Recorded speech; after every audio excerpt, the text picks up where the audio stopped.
You think we're taking this a little too literally, Jim? How can we take it too literally? This is the whole point of the game is to crawl.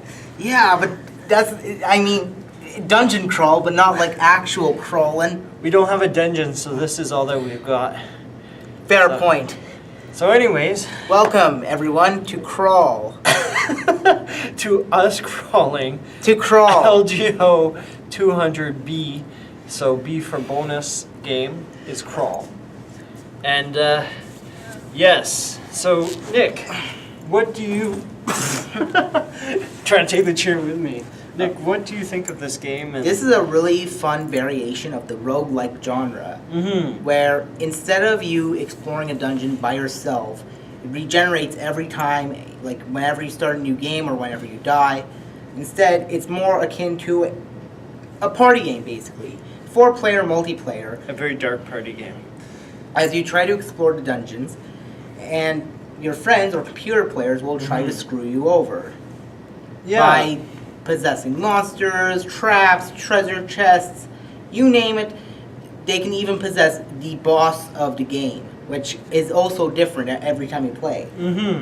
And the boss, at least the one we played with, can he's turn like you some into sort a of chicken. golden Mayan. Yeah. Tezelkan. Some sort of golden Mayan metal machine statue thing.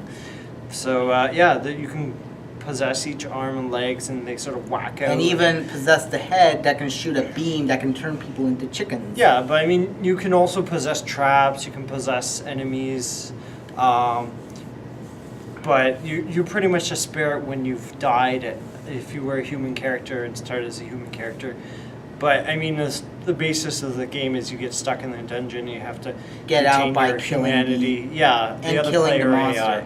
Lest if you fail 3 times, the monster gets loose onto the world and pretty much fucks it up. Yes, the world is doomed. So, I really, really thought the music was really, really well done. I mean, and I gotta graphics agree. I thought were fairly detailed for pixel graphics, but then they had a whole distinctive look to it as well. Yeah, Sound effects it definitely were really makes well you done, feel too. like I like the one like the pixels look like the idea is to make it like seem like an old arcade game. Yes, that's a good point because And the aesthetic, however, I don't know if it's me or if it's like, but if it makes you feel like an arcade, and then the graphics kind of feel not arcadey, like the feel gives it an it's arcade like an feel. imitation of what you would think an arcade game would look like, but it's Exactly. not really. Yeah, it's but like a modern sprite version of what an arcade would look like. Yeah, I mean, Like someone's we've played a real bunch arcade of games. we played a bunch of arcade games back in back a few weeks ago when we were trying to catch up. So So we know what it really looks like. And those moved more crisper and more fluidly than like. And we even further back still, I don't remember the number, but we played Trojan, which obviously wasn't trying to do that kind of like sprite-based Jumpman almost graphics. Like you rarely see that. Like if you look at the grand scheme of all the video games we've played, you rarely see that sort of style. At least not beyond like the Atari times, from what I remember.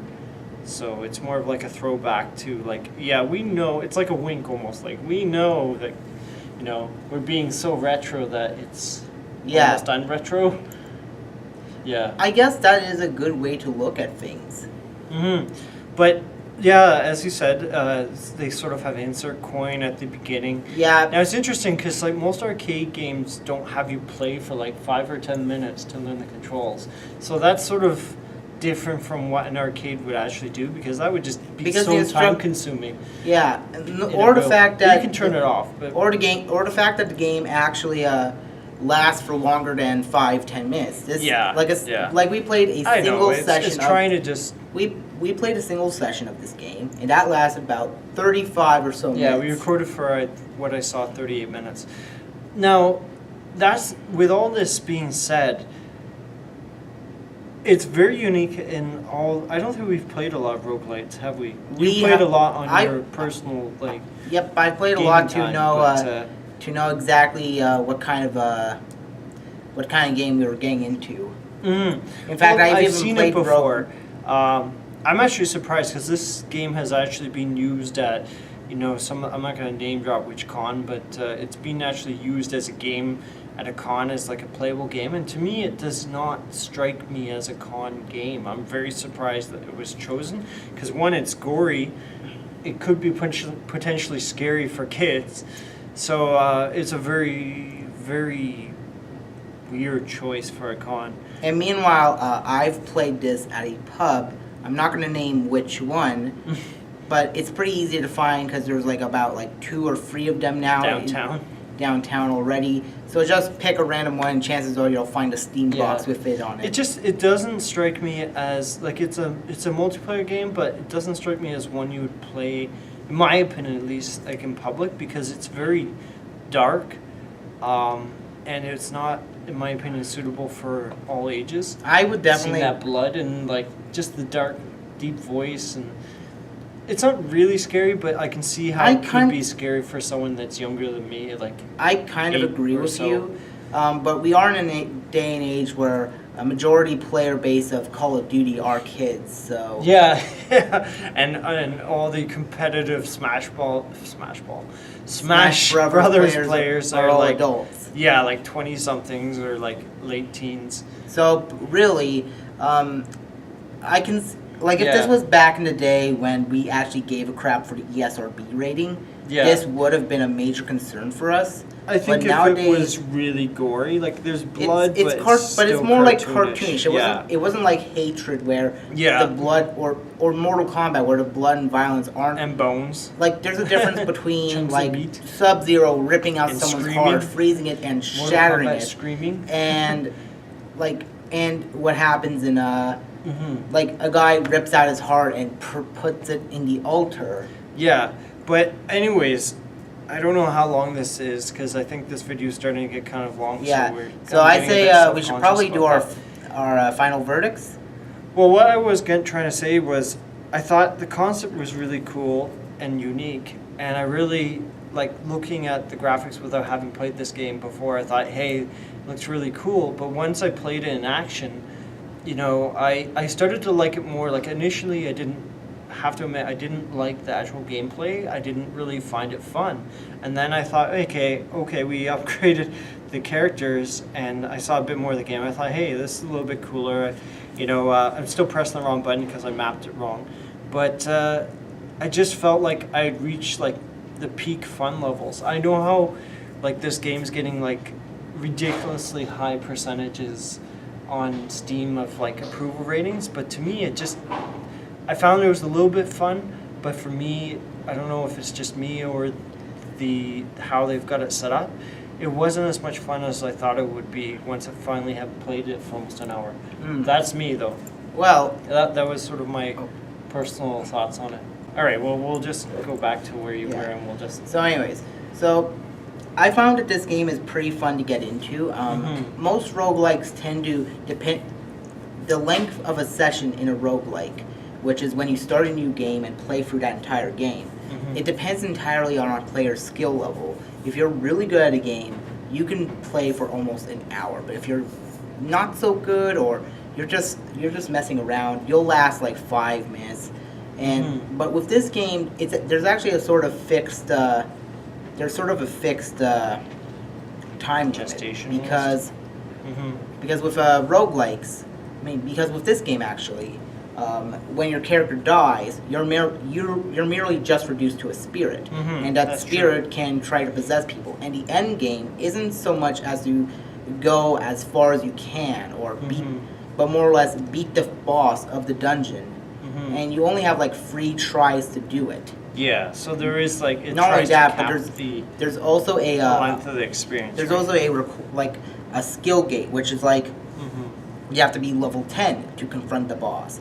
So that alone will give you almost like 15 minutes right there to just get yourself immersed into the game and not feel like, because some people, I'm gonna go on a guess and say some people hate roguelikes because the games are pretty hard, and once you got adjusted to a character, boom, they're dead. You have to start from scratch.